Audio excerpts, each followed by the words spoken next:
रुपयाच्या बिस्किटच्या पॅकेटवर ते कोणी बनवलं, केव्हा बनवलं, त्यामध्ये असलेले इन्ग्रेडियंट्स काय हे सगळं छापलेलं असतं, तर 100 कोटी रुपये खर्च करून बनवलेल्या रस्त्यांवर ते का नसावं? हा आहे 650 कोटी रुपये खर्च करून बांधलेला भंडारा बायपास, पहिल्याच पावसात रस्ता खचला. हा आहे 550 कोटी रुपये खर्च करून बांधलेला गोंदिया बालाघाट राष्ट्रीय महामार्ग, पहिल्याच पावसात याची स्लोपिंग खचली.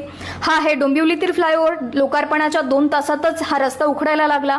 हा आहे कामठीतील रस्ता, लोकार्पणापूर्वीच याला तडे गेलेत.